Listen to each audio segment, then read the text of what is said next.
Hey, what's up, you guys? It's your girl Gab. Welcome back to another episode of Left Lane Chronicles. Really excited about this episode. Today we have Eddie B from LED and Bags, and we're going What's to get happening? right into it. Thank you for joining us Thanks for tonight. having me. All right, let's get right into it. So, um, for the ones that may not know about you, tell us a little bit about yourself. So I'm Eddie Bird, owner of LEDs and Bags, founder, however you want to put it, CEO. See you. um, but I have a shop here in Concord, North Carolina. Well known across Facebook. Started a business on actually that platform, social media, um, and started at home in a home garage and moved into a shop. Thing as things evolved. Also, a big dealer for Advan Black. I was there, one of their on the bottom floor of that company. So kind of one of the faces that helped them grow to where they are today. Okay. So those events I'll tell you I was doing, Sturgis, Daytona, things of that nature is for Advan Black. So Okay. So let me ask you this. How did you get into or how did you get introduced to motorcycles? motorcycles. So on my channel, I have an interview with my father, but it all started with him. So he took me Okay. for a ride at 3 years old, and ever since then I've been hooked. So it all evolved, and then of course you get older and you start riding yourself. I've Mhm. been in a couple accidents, Okay. and I had a bad one. My first one was pretty bad, and it was one of those things where Pop said, "Hey, man, we you don't have to keep riding. We'll go buy Corvettes or get boats or whatever." But it's kind of like that feel for biking is just in your soul, and you kind of Right. you're looking for that rumble, just even being around the culture, things of that nature. So I mean, that's how I started. Okay. I've been down once. And it took me a little bit to kind of get back. Into I was a little afraid at first. But you say your dad said y'all can get some boats. That means I got money. No, not really. Not really. He said you can go get some. Corvettes. I probably threw the boat thing in there, but Corvettes or whatever, Okay, just either do something way. else. Either way, it's given. I got it. All right. Yeah. So, you said it started off with your dad introducing you at 3 years old. So, um, walk me through really quick, like what was like your first bike, um, and like how did you transition over to Harleys? I see online that you have a red road glide or no glide, y'all. But tell us about how did you like work up to the bike that you have now? Oh man, that's had a lot of bikes to think. So I started out with a bike that I learned on which was a Honda Shadow, Okay. and then I joined the club Street Soldiers out of Lorain County. Joined them, and everybody had rockets. Okay. So Dad was kind of against that. So I went out and got one. I was able to get do my own thing, but it lasted a year because Uh-huh. he um, taught me on a go wing. So I came Okay. from a go wing. So he gave me that foundation of traveling and the highway and things of that nature. So the rocket lasted 1 year, sold it, and got a VTX, Okay. Honda VTX 1300. And then that's where I got rear ended. So I went and bought another 1300. Okay. And then I rode that bike, put about 50,000 miles on it. Um, then I traded it in for a Victory, Okay. Victory Magnum. I'm sorry. Then I got rear-ended on that, the You got Magnum. Yeah, rear-ended. Goodness. got rear-ended on the Victory Magnum. It was back in 16, I believe, something like that. Um, and from the Magnum, they gave me another Magnum because basically, no, I'm sorry, let me back up. The transmission locked up on the Victory, and they gave me another Victory. Then I got rear-ended. I said, okay, I'm done. Let me just go over to Harley. I was trying to do everything but come to Harley, but I Uh-huh. came over to Harley, and it's been Harley's ever since. My first bike was a Street Glide, 13 Street Okay. Glide, and then from there I did an 18 Street Glide, and then now I'm road gliding.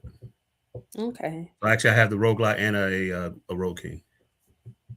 I actually I've been talking about it for a little bit. I've said it before. I would like to get a Road King as a second bike, but I don't know. We'll see. Yeah, I I love tricked my it out road though. glide though.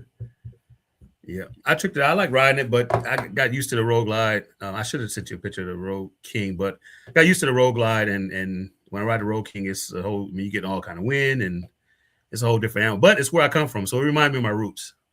So Riding are the you like on your Road King, do you got the windshield like the with the little vent in it, or is it just like no windshield? open, no windshield, wide Open. open. I had a Fat Boy Low before my road glide, and I love riding it. But like, if you are in Virginia, there's this bridge called the James River Bridge, and it's a beautiful sight. But all that wind make your head go like this the whole time. So Oh, I was okay, like, this is not it. yeah. My accident was in Virginia in Prince George area. Mm, Yeah, yeah, okay. yeah. That's where I got rear-ended from by a drunk driver. Oh, well, But I'm hey, glad you survived that. And absolutely. yeah, these Virginia drivers, but it's not all Virginia drivers though. I be telling people that everybody that drives here isn't from here, so Yeah, that's how Charlotte is. Charlotte is wide open as well, but kind of got to get with it, and just your like I said, I've been riding since three. Not saying I know it all or am the best rider out there, but I mhm. trust my own judgment and try to not put myself in harm's way. And more or less, I pace a little faster than traffic. I mean, that's the way I ride. But and always look for You out. be bobbing and weaving. No, I don't. I Oh, lock in on the left lane, okay. lock in and You move do a them little out the cri way. you do a little crime. Lock in and move them out the way. If they don't move, I dip back over. But Yeah. No, I yeah, get it. So, let's get into your business, your brand. So, how did LED and bags come to life? Like, when did that start? so it started in 18. I had reached out to Advan Black, and I basically they were the first account that I got on with at home, basically pumping parts online. So they Mhm. signed me up, let me be a dealer. So I started and help grew that company basically. But then Okay. it came to where I need to brand myself. So I came up with the name. Actually, I hit Fiverr up. I ain't really tell nobody that, but I hit Fiverr up and met a guy over in Bangladesh, and we still to this day still talk. And he actually runs my website, so he came up with the logo. Yeah, that'll work.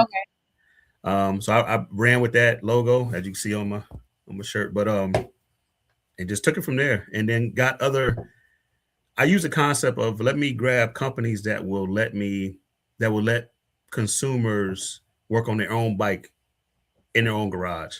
Yeah. Of course, I didn't have the shop at the time, so Advan Black does factory color match parts. You got Dirty Air Ride is somewhat easy to install. You got Zero on the lights. So these are all companies that I have relationships with from the ground floor. And of course, I acquired more, but they wanted to see that building. So after I Mhm. got the building, that's when the other companies came. I got Drag, so I got a slew of vendors. But it's the ones that, like I said, on the ground floor. But and just pushing the brand and being out there and serving the people and keeping a good mindset. And I still enjoy riding. Okay. Sorry about that. I was trying to get the comments to pull up. Sorry about that. Oh, she was 9 of them in there. Yeah. Yeah. One of them was like one person said, "Hey." So let me make sure we go. We don't want to miss. Jay Saints says, "Hey." Okay, y'all. So y'all don't be talking about me. I don't know what WSG stands for. I'm gonna have to Google that. Yeah, me neither. I don't know what that means. Not sure. But we just want to acknowledge. Hopefully, it's not nothing bad. um. Okay. So before we got on online, we had briefly talked about your road life and you going to rallies and everything. So, what was your first motorcycle rally experience like? Oh man, first rally was my dad took me to. Sorry, I'm just sharing the link. Um, my dad, so I did the roundup, motorcycle roundups with pops. He kind of laid the platform. This is how it goes, Okay. but the actual official rallies. Um, Actually, I'm sorry, I did bike week. I did bike week a few times, so that experience was pretty cool. Went with a good friend, brother. So I mean that was experience was good, but as far as when you work it on the other side is totally different. Being a Yeah. vendor is totally different. I mean you're not out having fun. You're in a booth grinding, and you have to Mhm. be there from like my first booth experience was Sturgis. Okay. So this was pretty scary. I mean, me going out to Sturgis, me and the wife went out there Uh-huh. and didn't know what to expect, didn't know where I was going, Mhm. didn't know how people were going to accept you. So you kind of had to open your mind up and be acceptable to anything and more or less have the maturity and know how to act. And because they expect you to act a certain way, you know what I mean? Mhm. Um, to have maturity and know how to act and treat people and right is right, wrong is wrong. And it was Right. actually my first time was the best time. It was great. I The haven't been to coordinator was Sturgis yet. yeah, the coordinator, she was great. Her name is Kathy. She was a great host. She actually that was her last year, but she was very welcoming. Mhm. Um, the room and everything. So I had set things up and kind of looked on. Thank God for Google Maps where you can look in and kind of see and look and see the landscape of everything. I set things up to where it wasn't far, and like I said, it was a great opportunity though. It was fun, and I Okay. met some good people. Met a couple that actually moved to Savannah. Met them out there, and they um, the following years to come, I'll hang out with them, and I'm supposed to get with. They just moved this year, so next year we'll probably go out there and see them in Savannah. But they moved from Kansas, Oh, okay. so they got a good story too. They actually both of them met the husband and wife, and they actually got married. They met at Sturgis and got married, so they Oh, got a good that's story. cute. But yeah, I love yeah, stories like that. I follow the Facebook page, and I think, the one that just or the one that passed this year, I seen stories of people getting engaged. So I think that's dope. yeah. Um, what is something people don't realize about Raleigh life until they actually experience it? Probably how much work it is doing a rally. For example, the Sturgis deal. You're in a booth from 8 to 8, and you're talking Mhm. with different people. You're um no break. I mean, you could take one, but you got to eat the rally food. You can't go out to here and there. It's impossible to DoorDash. Yeah. DoorDasher can't get it. They can't get in there unless they ride a motorcycle. You know what I mean? Yeah, yeah. Um, so we kind of came up with the system. Me and the wife kind of came up with a system. She would come at 12, so she would grab lunch and bring it in, and figure it out, or even try to pack lunch. But then some people didn't. Oh man, I see you eating, man, but I got about 5 quick questions. Like, Oh, you see, yeah. I'm eating. Alright, give me a second. You can't Yeah, put so the you kind light of got be to back in hide, 10 minutes. right? But you're in there hustling, man. So you kind of put your food down. So you would do sandwiches, things of that nature that wouldn't get cold. I mean, wouldn't get hot, or what I'm trying to say, wouldn't get cold, I guess. But Mhm. just dealing with all kinds of folks and learning and being able to solve problems.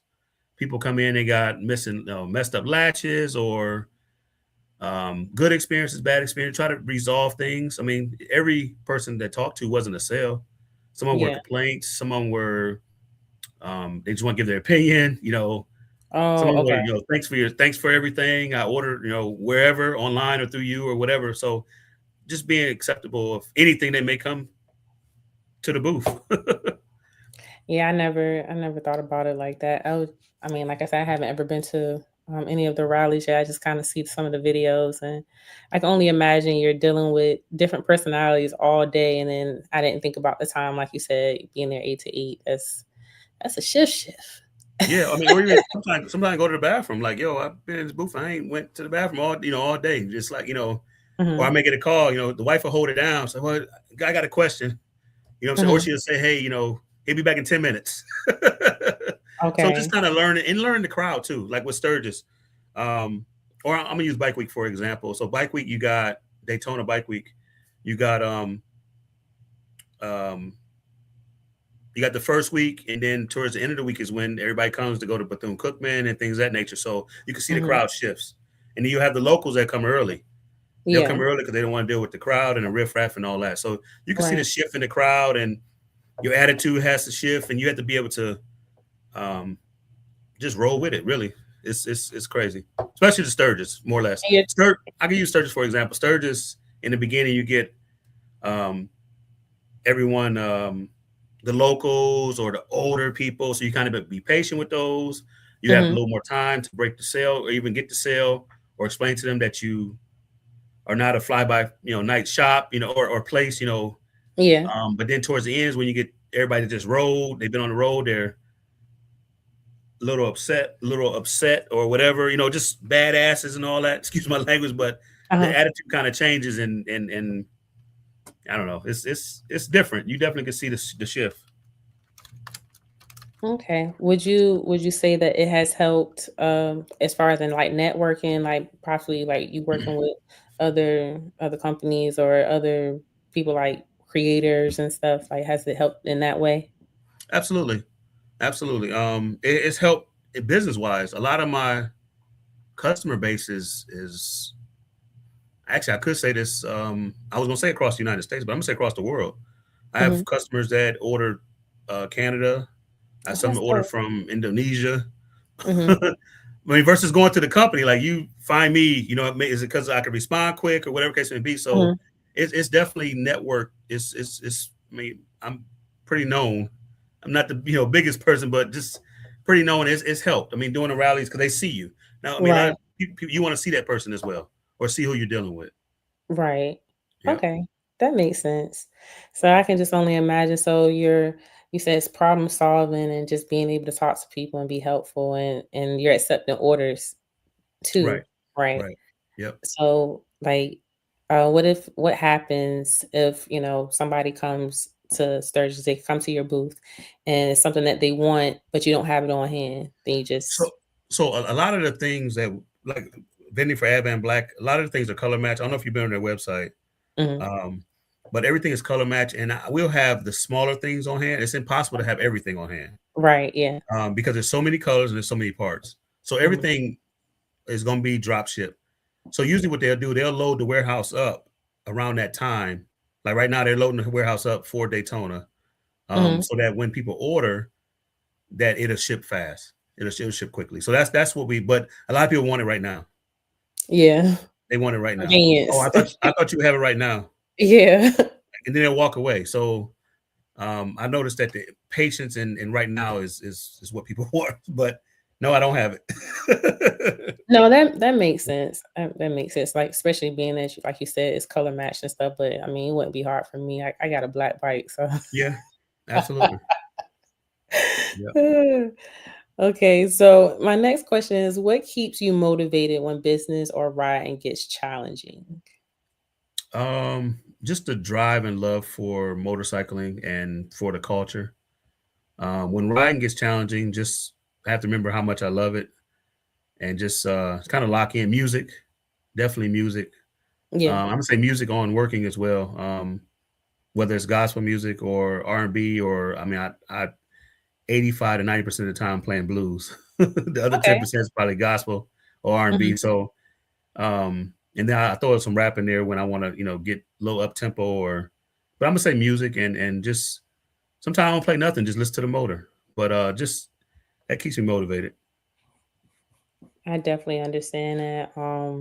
My playlist when I ride can go all over the place too. It just depends on what mood I'm in. Yep. So Yep. we talked a lot about your business so far, but as far as in like your personal goals, like are you able to like, I know you're running a business and a company and everything. Do you have time to like just make those distant trips like you want to just for yourself without having to deal with the business, or is it kind of like far in between?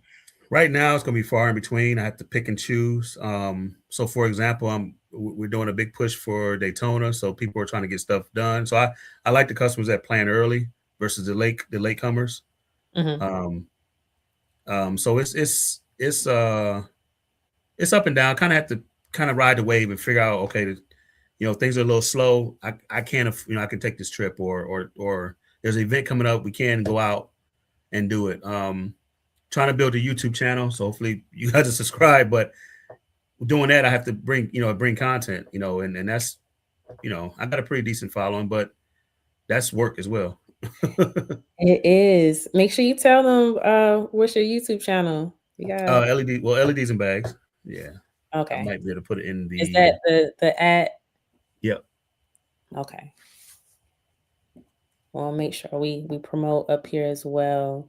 But yeah, you're right. I mean, I can only imagine how you feel as far as in like running a business and then trying to get the content and stuff. But um, you have a team, right? Like you, is it like a family thing, or Yeah, I mean it's pretty much a team. I'm married, 2 children, so it's a team. But you try to, like right now it's what, 9 o'clock, and well, 8:30. I mean, had a guy come get the bike, but just being available. Like yeah?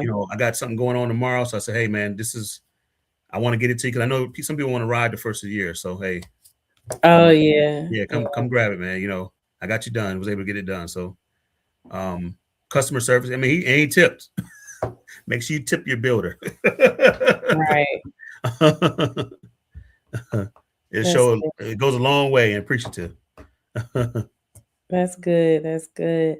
So where do you see the brand heading within the next few years? um, I see it. I see it going up. Really, I see it going. I mean, it's been a upward movement since the day I started. I remember my first tour pack sale, and I went through a whole year, and then the numbers for that last year was larger than the numbers for the previous year. So I just see it going up as long as I keep pushing Progress. and building and keep the integrity. I see it going up. Yeah. That's good. That's good. Um, the next question I was going to ask is, what advice do you have for someone that's trying to turn their passion into a business? Um, I'll say set your goals and just keep your eye on your passion, and then take that break as well. Like as much as I enjoy motorcycles, much as I enjoy riding, I realized like my first year, I probably put 1,000 miles on my bike. That's very, very low for me. If Hmm. that, I didn't even touch the motorcycle. It was just, so I made adjustments. Second year, I'm riding. Hmm. I'm gonna take time and ride my bike because I realized that you're open from, let's just say 9 to 5. If those are not my hours, but if it's 9 to 5, stay until 7 or 8 or 9, 10 o'clock at night. The bill is still the same. It's still the same. So go home, or Yeah. go do what you got to do, and then come back in and start again. Unless there's a particular deadline you're trying to hit. Okay, I'm gonna go ahead and stay late today to knock this out, so it's Hmm. done. Unless that was understood, but just take your time. I mean, take your time and keep your eye on your passion. Take that break as well. Like when I go home, I pull up. I've been on this boat thing, so I pull up and watch boats. I don't know. Just I got a I few people told on you he YouTube that I got watch. money, man. He No, said he said he got vets and motorcycles and boats. no, I don't have those things, but hey, you got to keep your eye on them. So I watch these people on boats. Like there's somebody that rode a jet ski from Miami to the Bahamas, a jet ski. I mean, it takes my mind off of motorcycling and just kind of Yeah. refresh things. But yeah, Jet skis are fun, but I would never think that that you could even do that. I mean, he had gas on there. He had it all set up, and he rode it from and flew his drone. I mean, it was a whole event. Yeah. No, I've been on a jet ski a couple of times. It was fun, skipping and on the Yeah, waves and stuff. I've But never yeah, been on one. I don't think it's gonna be comfortable to be on it that long. Yeah. Right. Well, I know that we are getting close in time.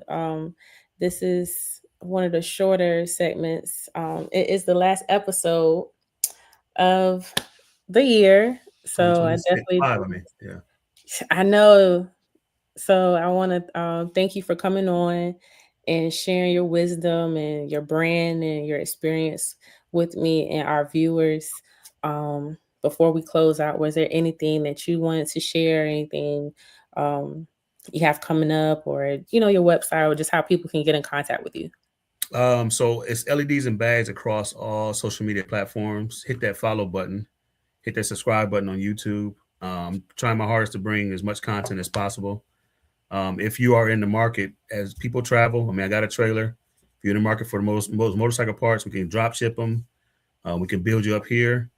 Actually, we were backstage and I was playing a customer's bike and she heard it. So I didn't think I was doing a little demo for the customer as he picked it up, but yeah, we're doing audio as well, and just hit us up, and we'll try to make it happen. All right. Thank you, Eddie B, for coming on. I'm just Gab. And again, thank y'all for tuning in tonight. I want to tell everybody thank you for tuning in. I said that already. Happy New Year's. Continue with good vibes, and y'all have a good night. Thank you. Appreciate it. Peace. Peace.